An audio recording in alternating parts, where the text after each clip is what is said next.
Nakadata. Hello. Good morning.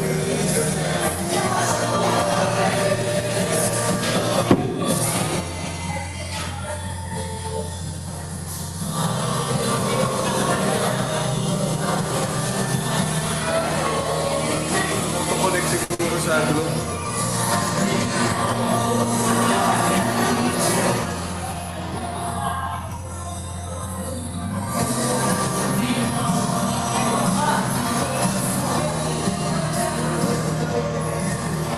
Hindi naman ah.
Ilang battery?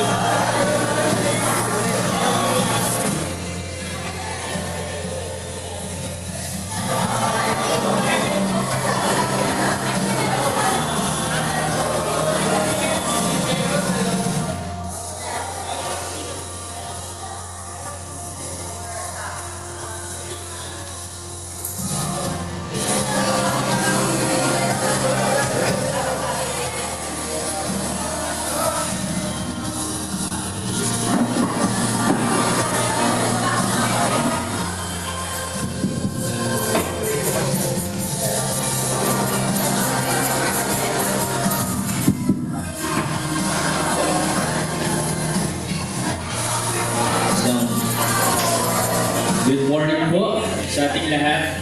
Happy Sunday. Yung mga nasa likod ko, pwede na tayong pumasok.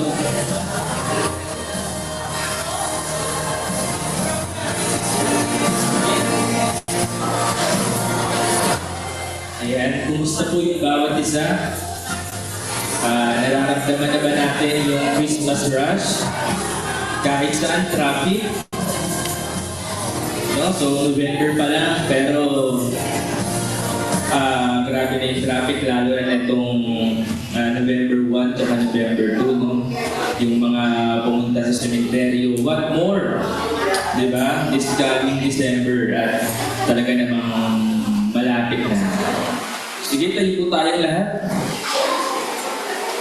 And can we find someone and share something na pinagpapasalamat natin this week?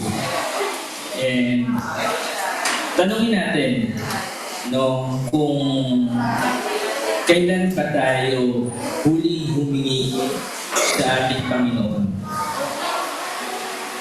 No, when was the last time na talaga namang we pray for something na humingi tayo sa Panginoon? Sige.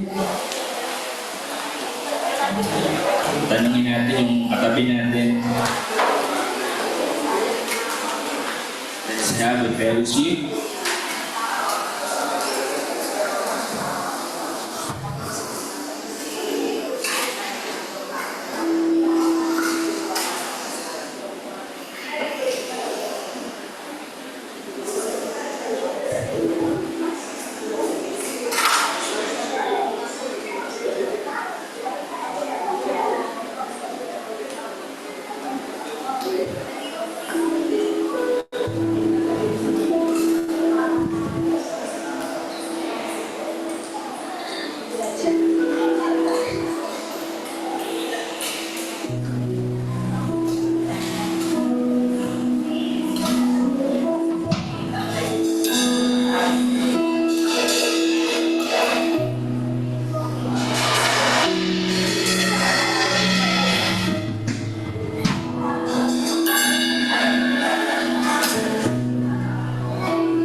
Ano pong sabi ng partner nyo? Kailan daw po sa huling meet sa ating Panginoon? Yes, we pray, but it's something different, di ba, when we ask something. Sino po yung nakahingi na sa tao? Naranasan nyo na ba humingi sa tao? Diba? Tapos, hindi tayo nakalbigyan. Kaya minsan nakakatala. Diba? So, kilala po ba natin kung sino yung pwede natin hingian na hindi tayo mali-disappoint? Siyempre ang ating Diyos. At napakaganda po ng sinabi niya sa Matthew 7:7, kung sa tao mali-disappoint tayo, pero kay Lord, hindi po. No? Hindi niya po tayo ipapahiya. Amen. Sabi po dito, humingi kayo at kayo'y bibigyan. Humanap kayo at kayo'y makakatagpo. Kumatok kayo at kayo'y pagbubuksan. Sapagkat ang bawat humihingi ay tatanggap. Ang bawat kumahanap ay makakatagpo.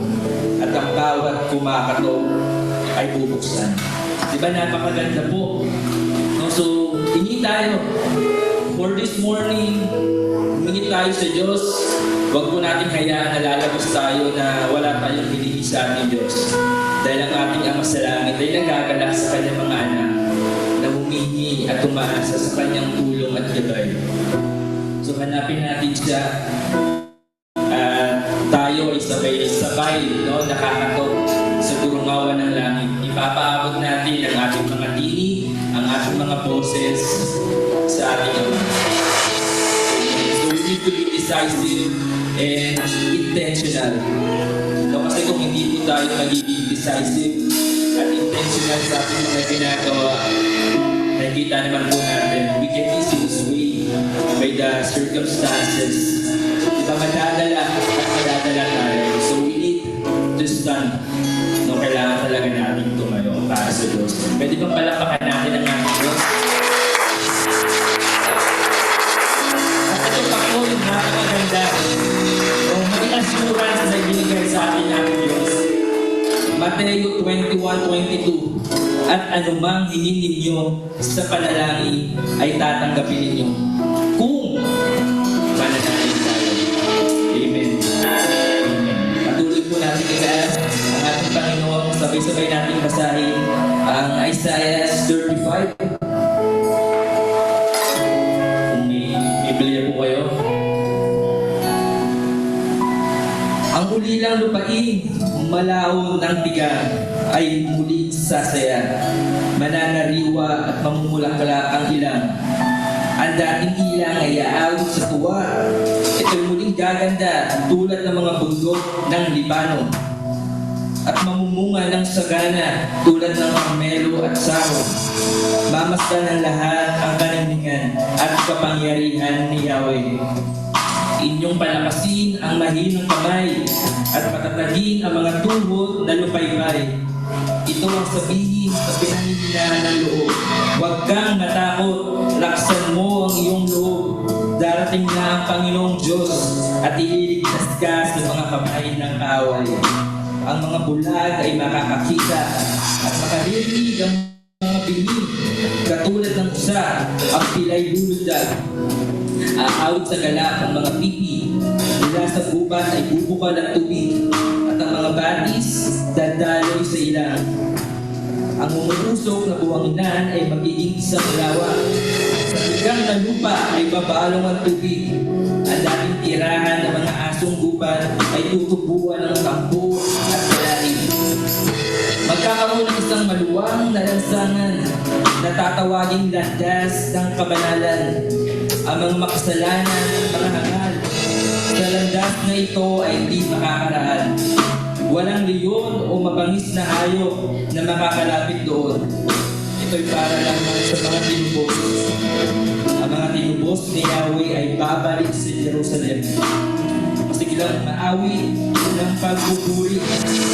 Paghaharian sila ng kaligayahan. Lungkot at dalangati ay mapapalitan ng tuwa at gala magpakayon. Amen. Amen. So we have something to look forward Lord. Ang sitwasyon natin ay permanente po lamang. May hinanda ang Diyos sa atin, sa bawat isa sa atin. So, sabay-sabay po tayong manalangin sa ating Diyos. Amin naman. Salamat sa pagbuong araw, Panginoon. Sa opportunity na makasamba, Panginoon. Turuan na po kami kung paano natin. Hindi lamang paano manalangin, Panginoon, kundi paano humingi. Paano pumato, Panginoon. Paano sumpuan ang iyong kabanalan, Panginoon. Mas maging malalim pa kami. Sa aming pananampalataya, Panginoon. Hindi namin ito gagawin dahil sa itong requirement, Panginoon, to please other people. We are doing this, Panginoon, dahil mahal ka namin. At ikaw yung Diyos na tumubos sa amin, Panginoon. At ikaw yung Diyos na magbibigay buhay. Sa umagang ito, Panginoon, hayaan niyo po na kayo yung manguna, kayo yung maranasan ng bawat isa sa amin. Kung ang bawat isa, Panginoon, ay may hihingi sa inyo, dalangin ko, Panginoon. And I believe, Panginoon, Father in heaven, hindi po itong ipagkakaloob sa tamang panahon, sa iyong perfect time, Panginoon. Salamat, Panginoon. Hindi ka piling, aming Diyos, hindi ka bulag, nakikita ko ang lahat ng aming puso, Panginoon. Wala akong limit sa inyo. Walang limit sa inyo, Panginoon. Kaya sa umagang ito, hayaan niyo po kami na makalapit, Panginoon. May panalangin na hindi. Katikamay ng aming sitwasyon, malalagayan. Pero isa lamang ang nais mo, maranasan ang iyong kabutihan, Panginoon.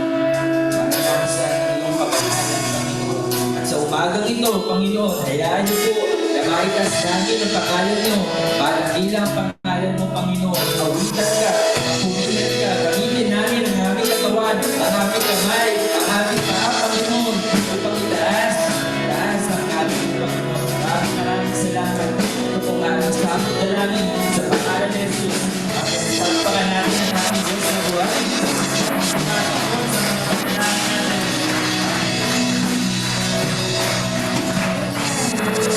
Pinagong palakpakan, Lord, yung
Lord wants to teach you right now how to worship Him in spirit and in truth. You need to connect to Him. You need to open up your heart. You need to sing your song to the Lord. From your ears, we need recite the Spirit of the Lord, wanting to bring out the worship that our Father deserves.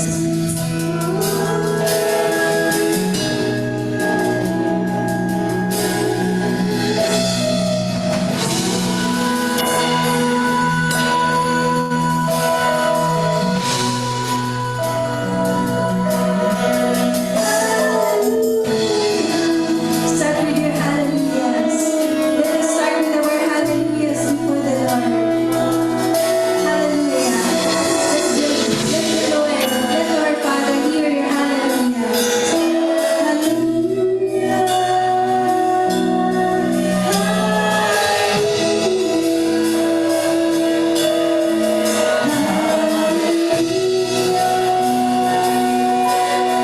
Every trial and every land will sing your praise. Every trial and every land will sing your praise, Lord.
We are free to sing your song, to hear the melodies of heaven, coming down to the hearts of your people.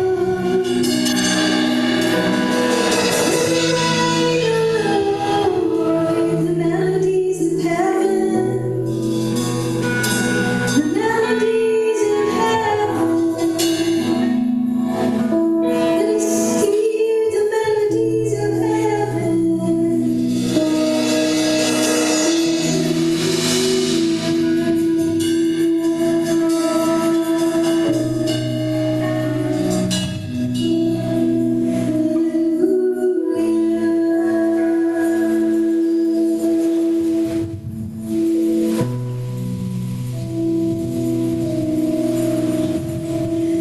Oh, majesty to the God of creation. Oh, majesty, God of all generations.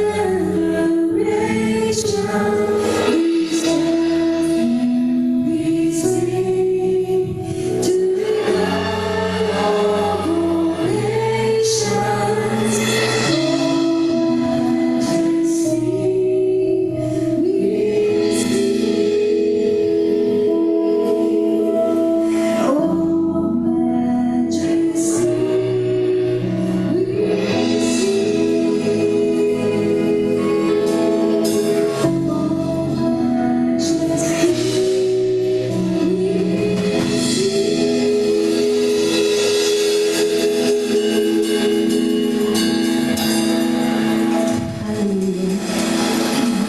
Kaya po ang nasa umaga po nito, hindi lang kami sumasamba sa Diyos ng Kaulan. Hindi lang kami sumasamba sa Diyos ng Dasmariñas, o ng Cavite, o ng Pilipinas, o ng mundo. We're worshiping the God of all creation and all of the universe, Lord God, in all the vastness of the world beyond what we know and what we can imagine. We are worshiping our sovereign God. Walang simula, walang katapusan.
those who are worshiping you, Lord.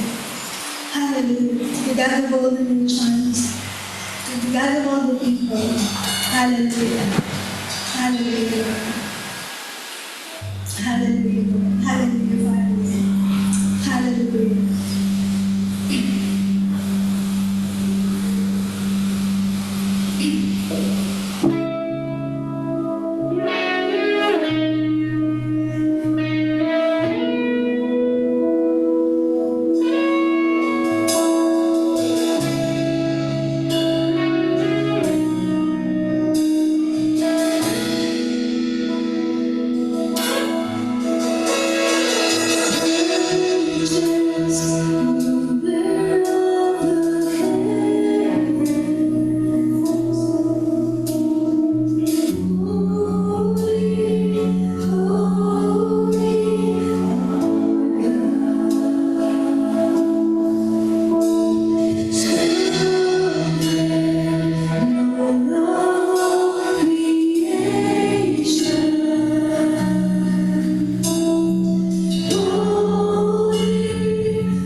ating Diyos. Na-enjoy ba natin?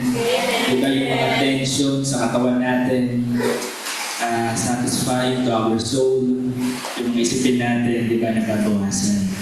Salamat din sa buhay ng worship team, no, sa pangunguna, sa pag-awing natin para sa ating Diyos. And for this time, hayaan natin na maitaas pa ng ating Panginoon sa paghahandog ni Kuya DJ na natatanging dito. Palakpakan naman natin ng Diyos sa buhay ni Kuya DJ, ng isang kabataan na talaga namang suki na rin. No? Suki na rin sa pag-awit sa ating Panginoon.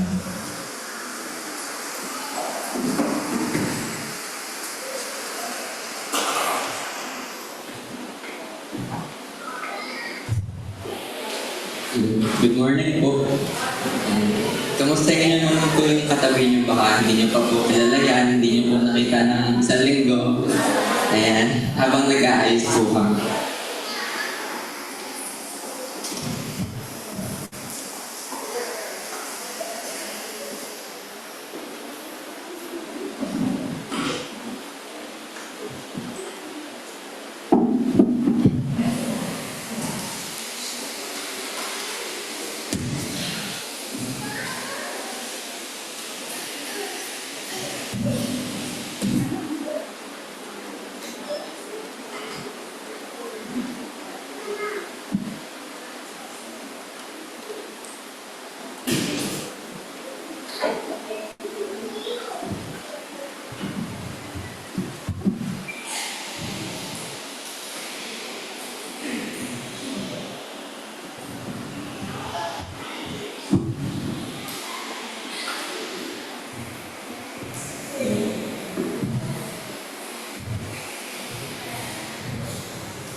Wait lang po.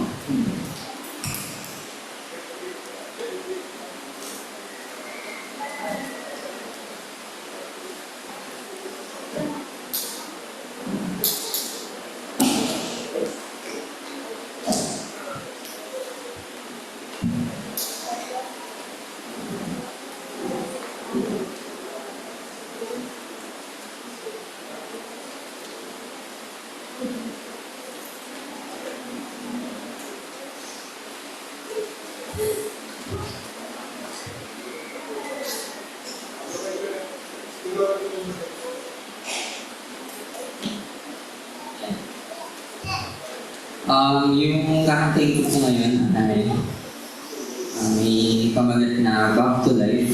So, yung Pilipikam, ito po ay patungkol sa personal testimony of spiritual rebirth, liberation and gratitude. So, gumamit po ng metaphor yung kanta po na to na yung biblical story ni Lazarus, the one who was raised from the dead by Jesus. So, sinasabi po dito na yung experience ng singer at pinili ko din po kasi relate din po ako dito, parang ito po yung experience ko, parang from that spiritual death to spiritual rebirth. Yung na-experience ko po maging born again po.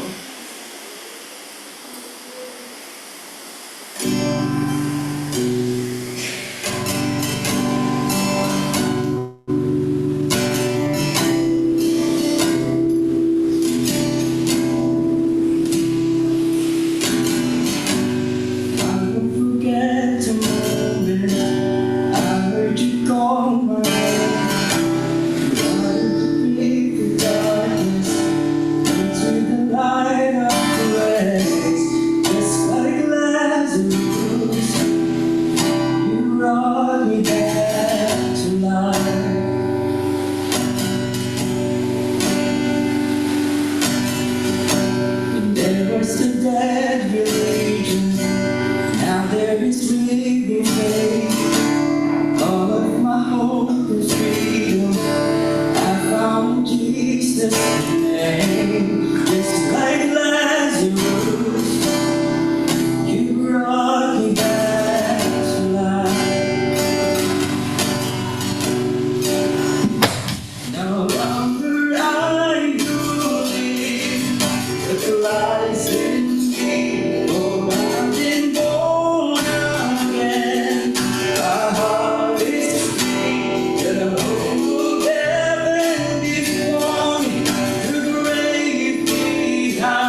done for me.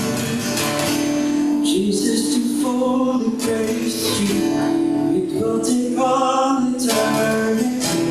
Just like Lazarus, you brought me back to life. You brought me back to life.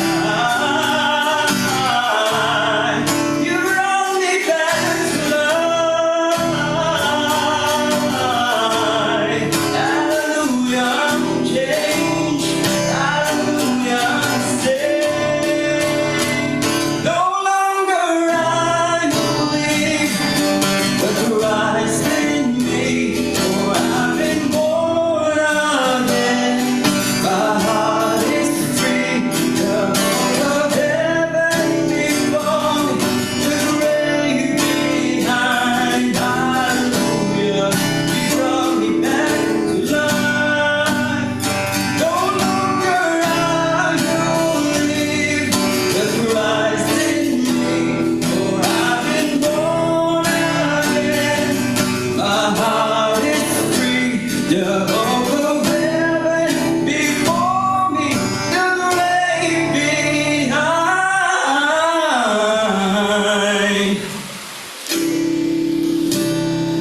Hallelujah, you brought me back to life. Thank you, Jesus, you brought me back to life.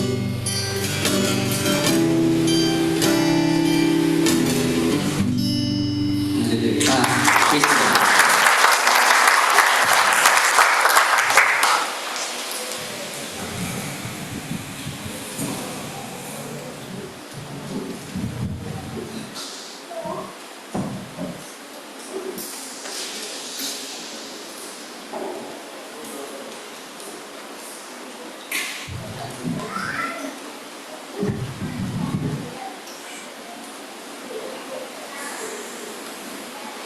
Palakpakan naman natin ang Panginoon sa singing to our Lord this morning.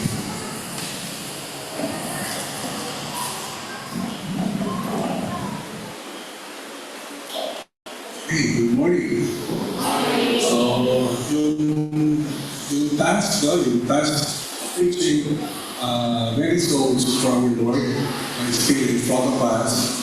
Marami pa na kailangan sa Panginoon sa first, sa bawat generasyon, sa ating kapanahunan, at yung opportunity, no, na magamit ng Lord para umabot ng maraming pagkaluluwa ay nasa sa atin pa rin. Pinibigyan tayo ng Panginoon ng pagkakataon para sa gayon ay ang mga buhay natin mga maging instrumento niya para sa pag-abot pa ng marami, no, na nangangailangan sa Kanya. Especially sa ating mga lugar, no, sa Dasmariñas, sa mga barangay na ating pinabibilangan. So last Sunday, so pinakita natin kung paano na tayo ay nagkakaiwa-iwalay every Wednesday for our prayer meetings, no, para sa gayon sa ating mga kanya-kanyang lugar, no, ay meron tayo pagtitipon ng pananalangin, no, at especially para sa mga issues ng ating community.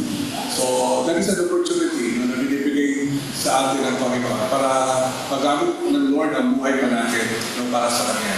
Kasi maraming pwede nagawin tayo sa mundo. Marami, no, na pwedeng umubos ng ating panahon, umubos ng ating resources. No? Pero meron tayong opportunity na magamit ng Lord na para sa kanyang kaharian. So ang topic ko ngayong umaga is generosity, generosity as a tool. Paano yung pagiging galante natin, generous, no, mapagbigay, ay magamit ng Lord, no, na instrumento niya para sa kaharian ng ating Panginoon. Generosity as a tool. Isang pangyayari sa akin na hindi ko malilimutan, wala pa kami sa sasakyan. Siyempre, pumunta ako sa iba't ibang lugar, umati ng meetings. Isa sa inatinan ko ng meeting ay doon sa Bacoor. Medyo may katagalan na to bago pa kami nagkaroon ng sasakyan. doon kina Pastor Jess, the church. No? So nagko-commute pa ako doon. Pagbaba ko ng jeep, papunta daw kina Pastor Jess. Sino na nakarating kina Pastor Jess dito? Kaya marami na. Di ba doon sa time ko, yung mga pila ng padya, papasok doon sa church nila. Okay. That time, ang pamasahe doon ay 5 piso pala sa padya. Di ba parang pinadyakan ka ng napakahaba, tapos pag magbabayad ka na, parang nakatingin sa iyo yung padya kung magkano yung ibibigay mo sa kanya. Kasi 5 piso lang talaga yung kalakaran nila doon. Kumbaga, wala kang obligasyon na bayaran nito na mas mataas pa. Pero nung pababa na ako, doon sa padya na sinakyan ko, kapag nakatingin sa akin yung padya, nakonvict ako ng Lord na bigyan siya ng mas malaki kaysa doon sa 5 piso. Actually, binigyan ko siya ng 100. 100. So, pagbigay ko sa kanya ng 100, tuwa-tuwa siya. So, pasok na ako dun sa church nila Pastor Jess, so kwentuhan na kami doon. So, yung padya, hindi ko na alam kung ano nangyari sa kanya, probably bumalik siya sa pila. No? Maya-maya, nang medyo matagal na kami nagkukwentuhan, pumasok si Pastor Peter. Tapos, pagpasok niya, parang excited siya. Sabi niya agad sa tropa, sabi mga pastor, sino sa inyo ang nagbigay ng 100 sa driver ng padya? Sabi ko, sabi ko, sir ako. Sabi niya, sir, may revival doon sa pila ng mga padya. Nag-aantay pa na mga pupunta sa Baptist Church. Kasi nagbigay ka ng 100. Nagbigay ka ng 100. Pero my intention in my heart that time, papunta ako ng isang church, no? Na hindi ko alam kung ano yung reputation niya doon sa lugar na yun, no? Na siyempre, sa Baptist Church, no? Pero hindi ko alam kung kilala ba yung church nila Pastor Jess, no? For me, giving that 100 pesos is parang turning sa driver na may church dito. May mga anak ng Diyos na nandito. No? So, at ang mga anak ng Diyos dito, generous, mapagbigay. So, mapagbigay. Imagine, no? Parang yung dating ni Pastor Peter sa amin, may revival daw sa pila because of the 100 pesos na binigay natin. So, in my heart, I was glad kasi nakilala yung church ni Pastor Jess, no? So, sa pila, no? And of course, siyempre, no? Nagkaroon sila ng anticipation na meron pwedeng gawin, meron pwedeng mangyari. You know, generosity is a tool. It is a tool. Pwede mong gamitin, no, ang pagpapala ng Panginoon para sa kanyang kaharian. Sa kanyang kaharian. Alam ko po, ngayon sa panahon natin ngayon, di ba parang win-win natin uli yung crowd. No? Win-win natin uli ang mga tao. Kasi ang iniisip nila, pagkasimbahan, kukuhanan sila, magbibigay sila. Yun yung kaisipan no? Nang marami, ayaw na pumunta ng simbahan kasi ang kanilang isip ay silang kukuhanan, sila ang magbibigay. Kaya marami napapasok sa church, no? Sa simbahan, sa mga born again. No? Kasi ito yung naging kaisipan ng marami. At it will really take an effort to win people again back to church because of this suspicion. At para mapagtagumpayan natin itong suspicion na ito, of course, it is a process. But for us Christians to be generous, for us Christians to be generous to the unbelievers, So, share tayo lagi. Kapag nag-share tayo, dadalhin mo na naman ako sa simbahan mo di ba? Meron kang gusto sa akin. Well, in fact, our intention, gusto natin, di ba, makilala nila ang Panginoon, mag-bless sila, maranasan nila ang magandang buhay. No? Pero meron na hong nakapagitan dyan. Meron na po tayong effort na gagawin. Para yung mabura yung kanilang kaisipan na ang relihiyon ay pera-pera. Na ang relihiyon ay papasok sila sa relihiyon at sila ang mawawala. But it will take time. But it will start with God's people who will be generous. Who will be generous in our community, with the unbelievers, and in a way, we can reach them.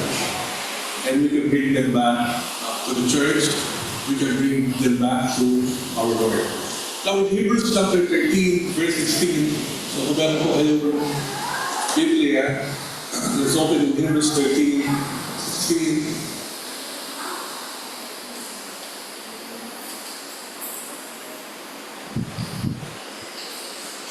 And do not forget to do good and to share with others, for which such sacrifices God is pleased. Ano po sabi sa akin? Nagsimulan po ng Hebreo. Huwag doon natin kalimutan gumawa ng mabuti at mag-share, magbahagi, to share with others. To share with others. Why? Because with such sacrifices, God is pleased. Nalulugod ng Panginoon sa pagbabahagi natin ng mga pagpapala na meron tayo. O binabahagi natin sa iba ang mga pagpapala ito na meron tayo. O kaya tayo pinagpala ng Lord, of course, mahal na tayo. Sabi ko sa tabi mo, mahal ka ng Diyos. Pero gusto natin maging kagaya niya, di ba? Kagaya ng ating Lord. Freely He gives, so we will freely give. Ganun, it is not actually an obligation to give, but because you want to be like God, you want to be like your Lord, then you will be a generous person like your God. Dahil nagbigay siya. So, in-encourage tayo to do good and share with others. Magbahagi sa iba. James chapter 2, 14-16. Alam po muna natin ang ilang mga talata nito sa explain it. James 2, 14-16. What good is it, my brothers, if a man claims to have faith but has no deeds? If such faith save him? Diba kinuparaan ni Santiago, yung pananampalataya sa pagbibigay in verse 15 and 16. Kung may pananampalataya ka, dapat nakikita yun. Nakikita yun. Now in verse 15, suppose a brother or sister is without clothes and daily food. So meron ka nakita na kapatid mo, kapitbahay mo, wala daw pong walang damit, walang pagkain, walang makakain. So, makita mo, wala na rin maisuot. Pero ngayon kasi ginag-issues natin damit. Punta ka lang sa kayo kayo, nakabili ka ng 10 pesos, pero 10 pesos, 15 pesos, 20 pesos. Pero sa kanila, yung clothes to is an issue. Hindi ba sila nakakapagsuot ng damit na karamihan mahal? Ang tela kasi ay napakamahal ng kanila kapanakunan. So hindi na katulad niyo.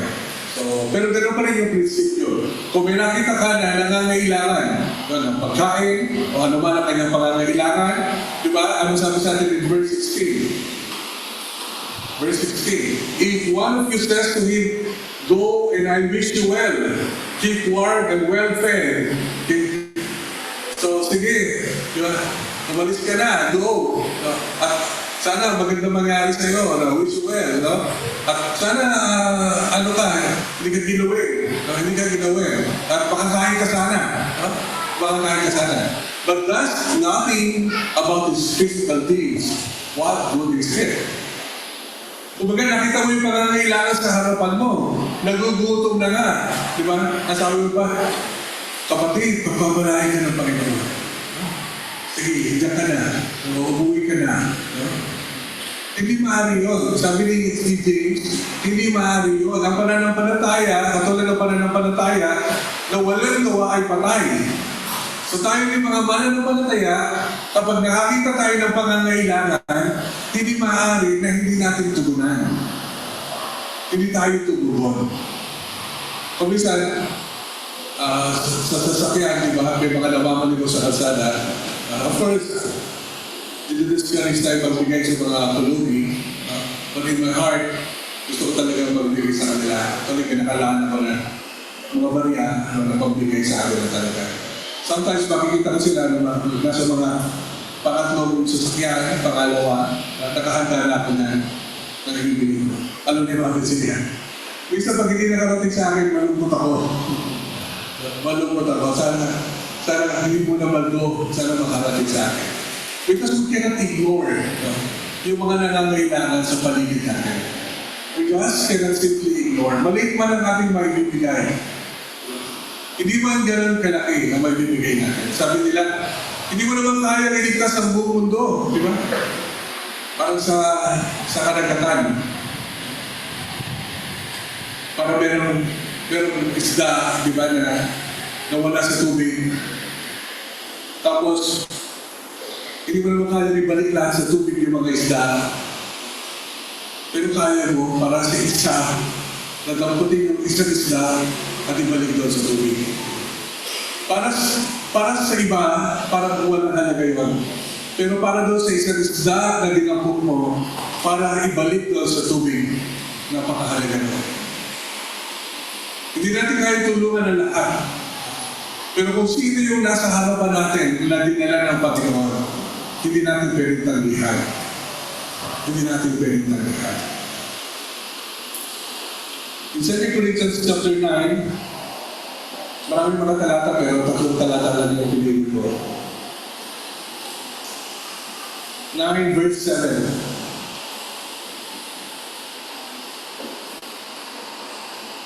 Each man should give what he has decided in his heart to give, not reluctantly or under compulsion, for God loves a cheerful giver. Kailan natin ito naririnig? Pagka offering time. But do you know the context of this scripture? Alam niyo po ba context nito?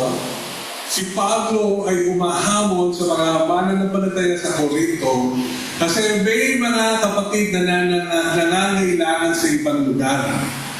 Nangangailangan sa ibang lugar. Kaya hinahamon niya ang mga taga-Corinto na magbigay kayo para sa mga pangangailangan ng ating mga kapatid sa ibang lugar. Yung po context to. It's not just for us to give sa church.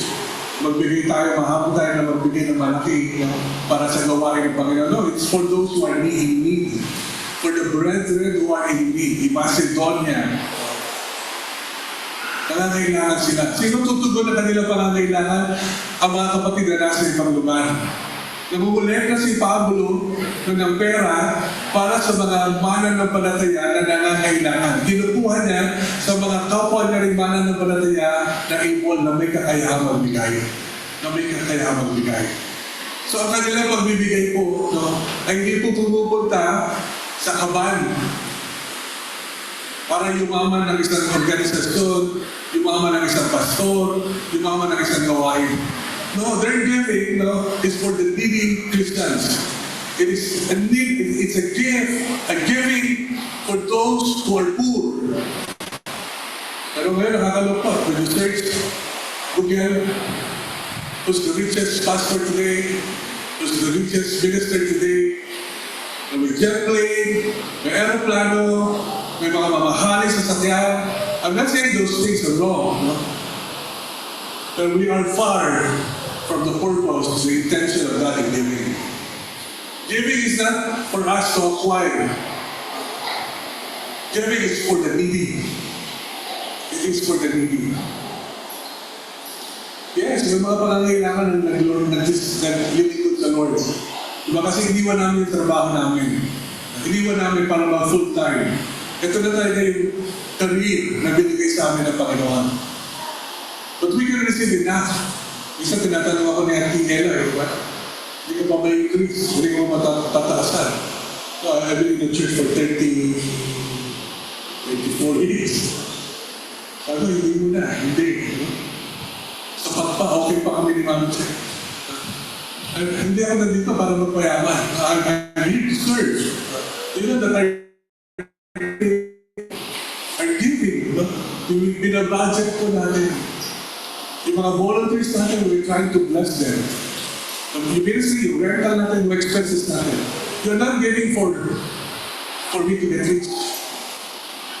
You're giving because we have needs. We have needs. That's why we're giving. Sabi ni Jesus Christ, maging po kayo sa kayamanan, na kayamanan doon sa langit. Diba? Dito sinasabi natin, Huwag ka masyadong magpakayaman, di mo naman magdadala sa langit yan. Which is true. True. Pero, pwede kang maging mayaman sa langit. Hindi sa pamamagitan ng pagdadala mo, ng pera mo, papunta sa langit. Kundi sa pamamagitan ng pagbibigay, pag-ulan ng kayamanan mo doon sa langit. Tama niyo ako? Hindi sa pamamagitan ng pagdadala, kasi hindi natin madadala ang yaman natin. Pero pwede tayo maging mayaman sa kalangitan by sending our treasures in heaven. We can start sending our treasure today in heaven. Pwede na tayo maging mayaman ngayon. And we can send it ahead of us. Ahead of us. We don't need to bring it. We send it ahead. We send it ahead. That is giving. That's giving for our Lord. Giving for our Lord. And being rich in the kingdom of God. That's becoming rich in the kingdom of God. So, generosity, I think, God is blessing us because He wants us to be His instruments in God's kingdom. He wants us to use generosity as a tool in advancing the kingdom of God. That is the intention of our message, the blessings that we have. Hindi naman kailangan na makalaki, di ba? It's about the percentage. The percentage of our giving. So, anyway, marami pa akong pwedeng sabihin about giving, pero reserve it for other Sundays. But I think this is enough. That we see the importance of giving and using giving as a tool for that advancement of God's kingdom. Wala tayo kung ikakayahang magbigay. Hindi po ko naniniwala na wala tayong makayahan. Wala tayong ikakayahan. Hindi lang para-pareho ang laki ng kaya natin ibigay. Kung gusto natin ang inyong pamibigay, ayon sa laki ng inyong nabibigay. Pero ayon sa porsyento ng inyong kakayahan. Sa porsyento, bahagi ng inyong binibigay, magmula sa iyo at tinatanggap, magmula sa Panginoon. Magmula sa Panginoon. So, ano pwede natin gawin? So, number one, we can look for a need in our community. Pwede tayo maghanap ng nangangailangan o pangangailangan sa komunidad natin. Prayer meetings, di ba? Nandun tayo sa barangay. Huwag lang tayo mag-confine doon sa prayer meeting natin. Maghanap tayo ng pangangailangan doon sa barangay natin na pwede natin malunan. Baka po sa barangay nyo, may mga mahihirap pa na nagugutom. Hindi alam kung sa kukuha ng pananghalian. Diba? May mga lugar sa ating barangay na kagaya nun. Baka may mga malnourished pa na mga bata. May mga bata na hindi makapasok sa eskwelahan. Ang daming opportunity na pwede natin makita sa lugar po natin. If we will just look for the needs in our community. If you want to use generosity as a tool, then we need to look around. Kailangan tingnan po natin ang pangangailangan sa paligid po natin. Sa paligid natin. Ako, I pray that we can, again, give indebted for the school supplies sa susunod na pasukan. Dati of course, we're giving, di ba? Pero, thank you for those who are giving sa school supplies. Pero we can give more. We can do it, and we can increase. Pwede pa natin igitan. Yung kaya natin gawin. According to our capacity. I've heard may mga estudyante dito mismo sa church natin na nahihirapan sa pamasahe, sa allowance nila. Dati meron tayong pondo for the scholars. I'm praying to revive that fund for the scholars.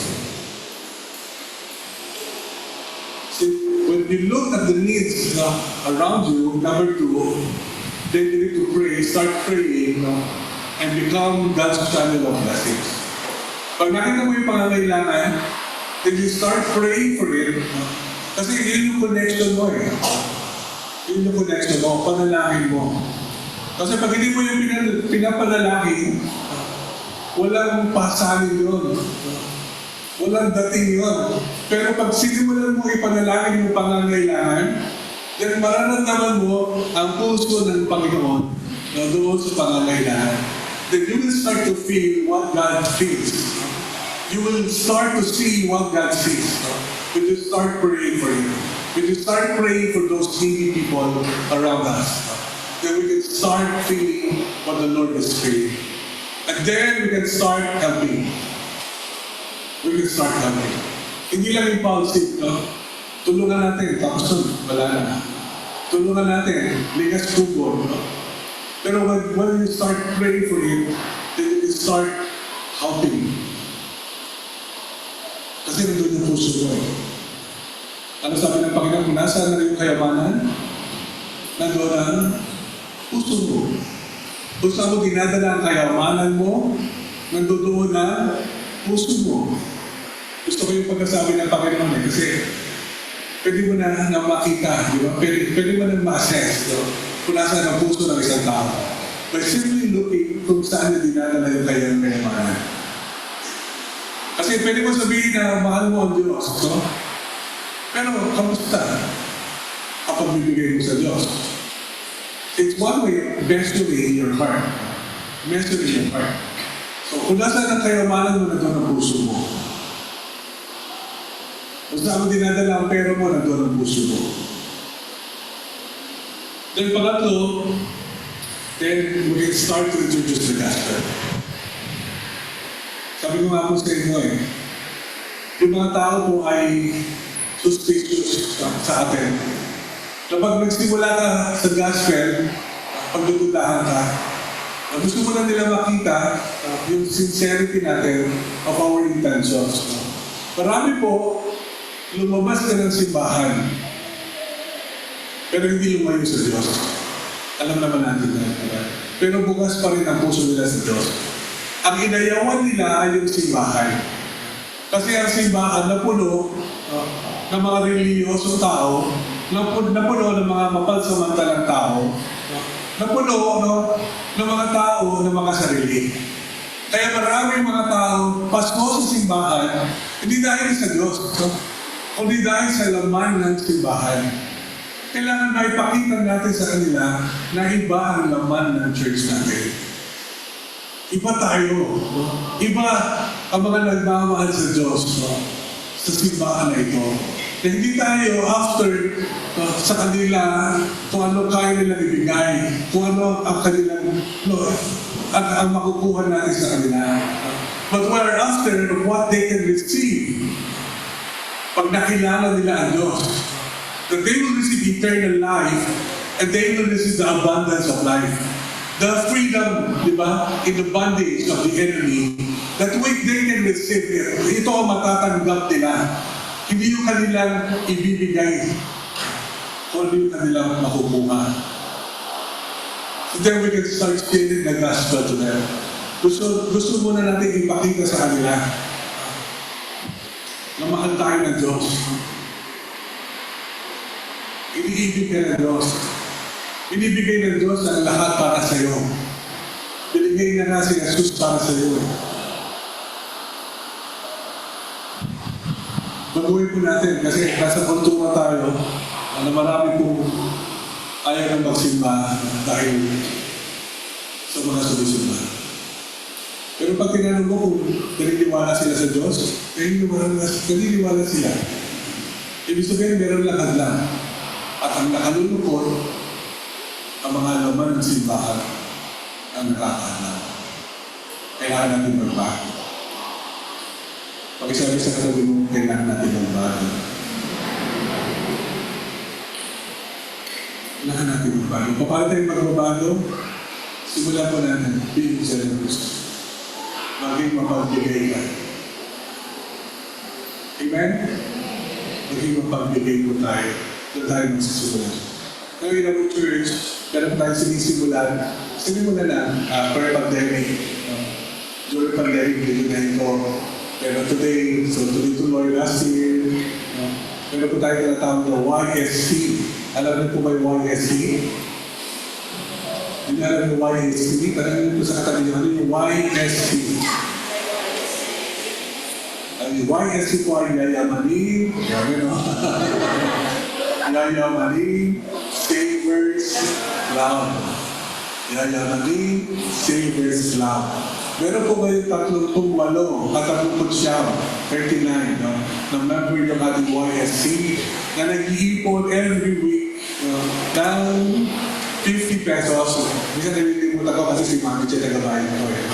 50 pesos every week. At pag nakakahipon na, after a year, nag-member ka, then nag-engage po tayo sa business. Nag-engage tayo sa business. Bakit? Hindi ito para tumuha sa atin, di ba? Yung YSC natin. Tinuturuan tayo para mag-ipon. Siguro dapat isama rin natin yung pagtuturo para makalaya sa utang at etc. Dapat meron tayong tulong na paano lalaya sa utang. Pwede lumaya sa utang. No? Pwede tayo hindi mag-utang. Pwede ko tayo hindi maging alipin ng utang. Pwede natin mandate sa YSC yan. Paano mag-budget, no? Kasi pagka marunong ka na mag-budget, makakalaya ka sa utang. Pag alam mo na kung paano mag-budget. Ibig sabihin hinahanap natin, malaking sweldo, hindi po yun ang solusyon. Malaking pera, hindi po yun ang solusyon. Ang solusyon po, pagbabago muna ng kakayahan sa pangangasiwa ng pera. Yun po ang solusyon. Pag nabago tayo, paano tayo mangasiwa ng pera, makikita niyo po na mapagkakatiwalaan pa tayo ng Panginoon. Doon tayo uunlan. Don't look for bigger salary. Hanapin niyo po paano kayo matuto. Paano kayo matuto gumawak ng pera. So, we have 39 members right now. At kung makikita niyo po sa likuran, meron ng mantika. Kasi itatry ngayon ng YSC, yung mantika. Hindi ka nabibili sa sari-sari store, sa grocery. Meron tayo sariling mantika. Sabihin, pag bumili ka sa YSC, yung tubo ng store, ng tindahan, sa'yo na. Yun po ang prinsipyo natin sa YSC. Pag bumili ka ng bigas, kaya titete, yung bigas na binili mo, yung tubo na dapat pupunta sa tindahan, sa'yo na yung tubo. Saan ka, di ba? So, tinutulungan tayo rin, no? Para sa pagkulan natin sa buhay po natin. So, why? Ang tanong, bakit? Bakit natin kailangan gawin ito? Kasi marami pa po na nangangailangan sa Panginoon. We want to use generosity as a tool in reaching the lost. That's why we want to be generous. We want to be rich. Gusto natin na mapagpala tayo ng Panginoon, umulad ang buhay natin. Hindi para sa pangangailangan lang natin. Amen? Isang kama lang po ang hihingan nyo tuwing gabi. Hindi na kailangan ng dalawang kama tuwing gabi. Isang bahay lang ang titirahan ninyo. Pwede rin yung bakasunan. Pwede naman bumayad na lang. Isang sasakyan lang ang kaya mong i-drive ng sabay. Hindi pwede yung dalawa. Sabi, konti lang ang pangangailangan po natin sa buhay na ito. Konti lang. 3 beses lang tayo kakain. Hindi ba sumusobra? Nakahalata. Sabi, kumakain tayo para mabuhay. Hindi tayo nabubuhay para kumain. Tama ba? Kumakain tayo para mabuhay. Hindi tayo nabubuhay para kumain. So dapat, para maging malusog po tayo, dapat alam po natin na kaya tayo kumakain para mabuhay. Ang hindi malulusog, kuminsan, yun po yung nabubuhay para kumain. So, kasi hindi rin naalala na nalusugan. So, anyway, so I would like for us to pray kay Tete, kay Babu, who's leading the YSC. So, tawagin natin sila dito sa let's pray for them. Kita po tayo lahat. Let's extend our hands to them. That the Lord will give them more wisdom and strength. Lalo na kay Tete. Na umiikot pa po ito, nag-deliver ng bigas para sa mga member. So, bless natin sila. Pagpalain natin sila. Meron pa ako makatuwang sila sa YSC kasi marami pa na pwede pong ma-explore, di ba? Magawa through the YSC na magkaroon tayo ng sari-sari store, di ba? Pwede ba yun, Natitene? Pwede ba tayo sari-sari store, the YSC, di ba? O mangarap na tayo, huwag yung sari-sari store, SNR. di ba? SNR. Actually, kapag daw sa taga-GIL, nagpaplano sila ng SNR, no? For the GIL, for the believers. No? So, imagine mo that we have our own economy, no? The supply chain, no? For the Christians, you know, the supply chain, alam naman natin yun, di ba? And it is manipulated by the unbelievers, no? The wicked people, sila nakakalupag ka. But if the Christians will have our own supply chain, di ba? Which is righteous, so mas mabibless tayo. Mas manganasa po natin yung kagagahan na buhay ng nais ng Panginoon para sa atin. And we can reach more. We can elevate those who are poor, diba, and reach more for the kingdom of God. So let's pray kay Titete, kay Bravo, the Lord will also enlarge their vision, and that the Lord will continue to use them para po sa small and big for natin, the beginning, small beginning. Wala naman pong malaki na hindi nagsimula sa maliit. This is just a small beginning. Let's pray, no? Na ito po ay lalaki, umunla, no? Yung pinagkatiwala sa akin. Can you extend your hand to them? Let's bless them.